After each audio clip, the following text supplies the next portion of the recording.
नमस्कार। हिंदी साहित्य की कक्षा में आप सभी का पुनः स्वागत है।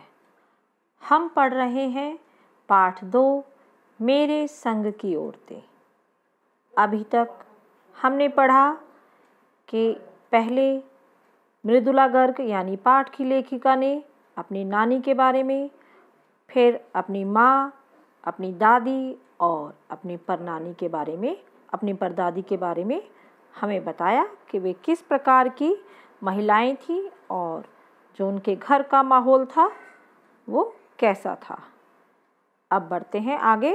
अब लेखिका ने अपने बारे में बताना शुरू किया था और अपने साथ साथ जो अपनी 4 बहनें और हैं उनको भी उनके बारे में वे बता रही हैं। तो पढ़ना शुरू करते हैं पृष्ठ 21 से। कि माँ जी की मन्नत का असर रहा होगा कि मैं ही नहीं, मेरी चारों बहनें भी लड़की होने के नाते किसी हीन भावना का शिकार नहीं हुई। नानी, माँ और परदादी की परंपरा बरकरार रखते हुए लीक पर चलने से भी इनकार किए रहीं। अर्थात 5 बहनें भी अपनी नानी, माँ और परदादी के समान ही थी। पहली लड़की जिसके लिए मन्नत मांगी गई थी वह मैं नहीं, मेरी बड़ी बहन मंजुल भगत थी। घर का नाम था रानी, बाहर का मंजुल। लेखिका अवतार हुआ मंजुल भगत। क्योंकि लिखना शादी के बाद शुरू किया और अपना नाम बदलकर पति का ग्रहण करने में कोई हीन भावना आड़े नहीं आई, इसीलिए पैदाइशी जैन नाम छोड़ भगत बनी। अर्थात जो उनकी बड़ी बहन थी वह मंजुल भगत के नाम से लेखन कार्य करने लगी। दूसरे नंबर पर मैं थी, अर्थात लेखिका। घर का नाम उमा, बाहर का मृदुला।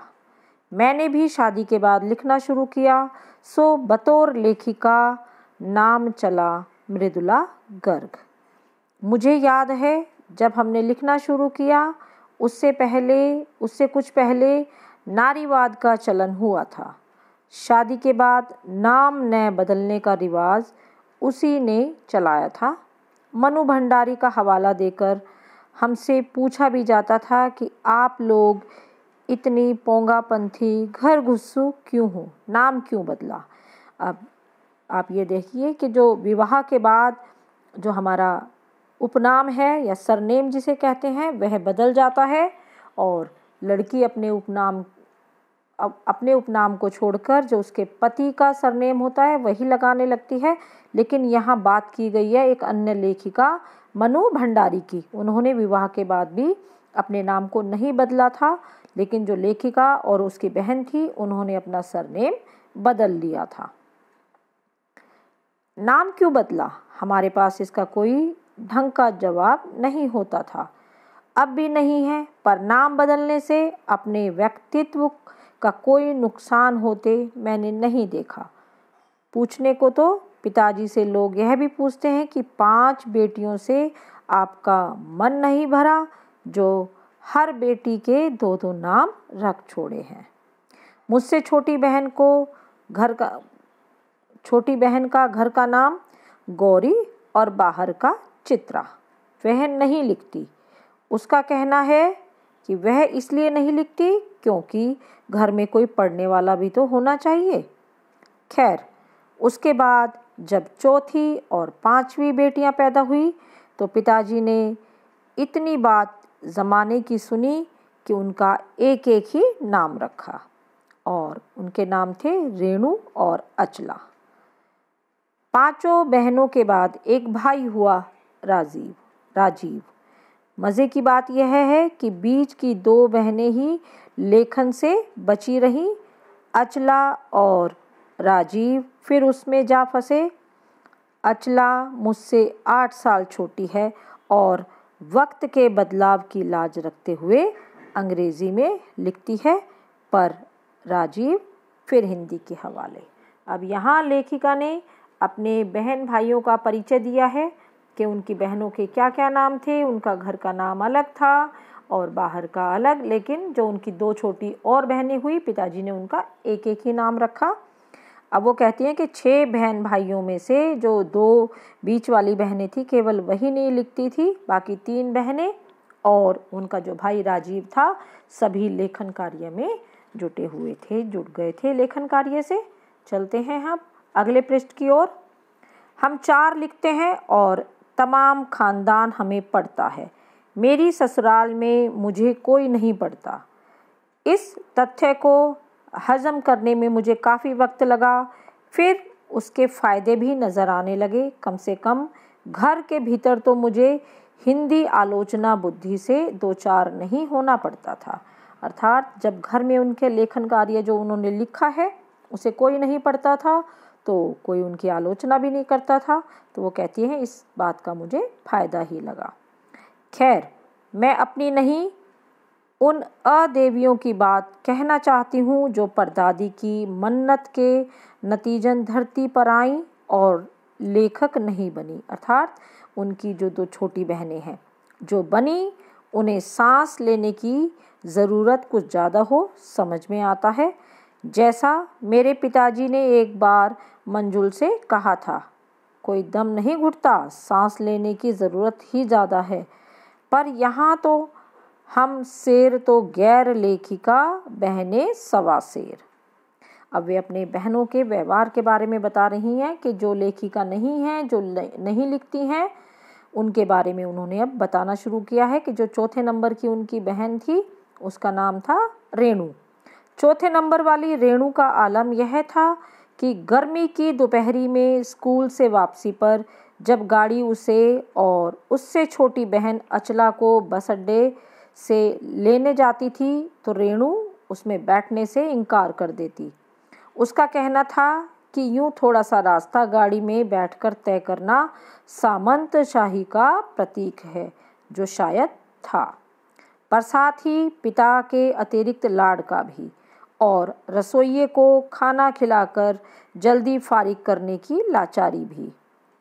माँ तो इन चीज़ों से उदासीन रहती थी, पर पिता काफ़ी कुढ़ते भुनते जब देखते कि अचला गाड़ी में बैठी चली आ रही है और रेणु पीछे पीछे पसीने में तरबतर खरामा खरामा, अर्थात बहुत धीरे धीरे। वह जब उन्हें स्कूल की बस उन्हें छोड़ जाती थी घर से कुछ दूरी पर, तो पिता वहाँ लेने के लिए उन्हें गाड़ी भेज देते थे, लेकिन अचला तो गाड़ी में बैठ जाती थी जो सबसे छोटी थी, और रेणु पैदल ही घर जाती थी।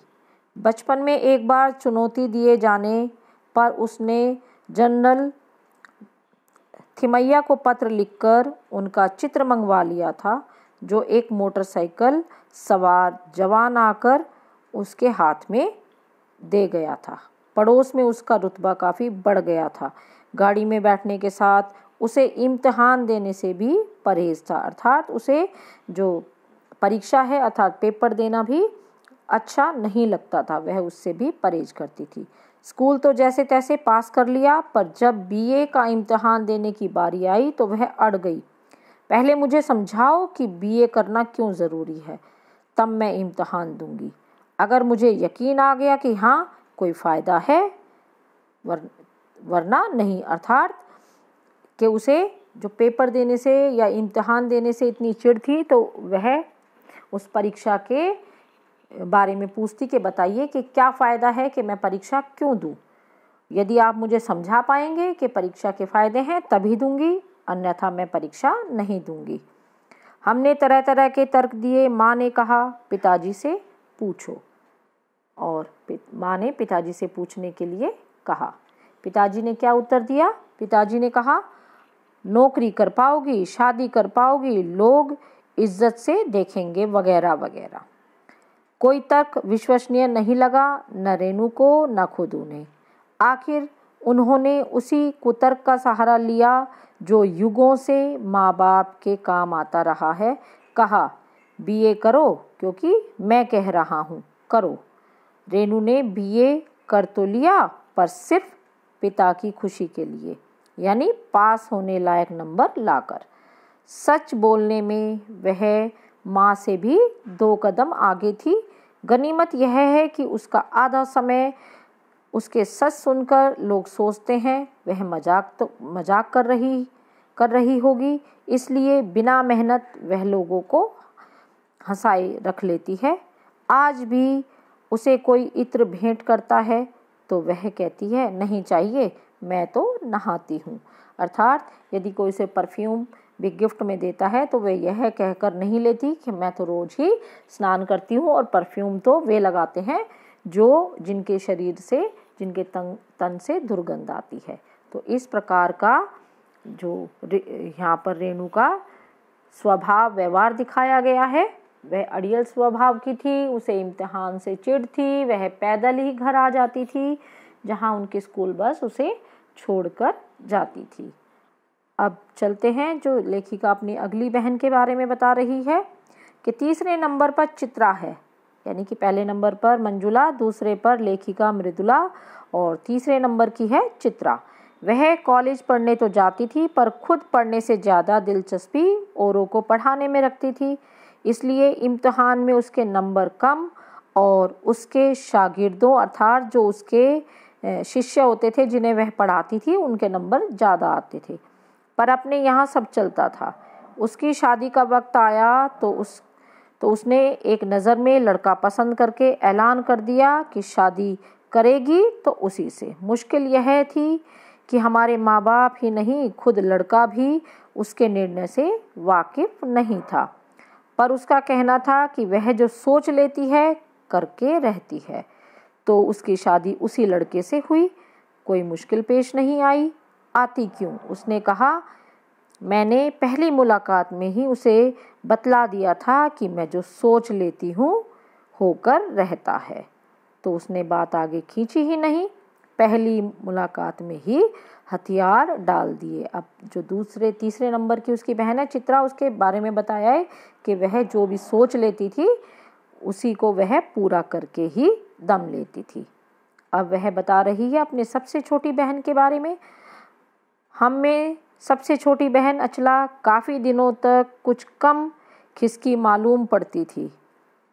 पिता का कहा मानकर उसने अर्थशास्त्र किया, फिर पत्रकारिता में दाखिला लिया, ढंग से पढ़ाई की, पास हुई, फिर पिता की पसंद से शादी भी कर ली, पर उसके आगे लीक पर नहीं चल पाई।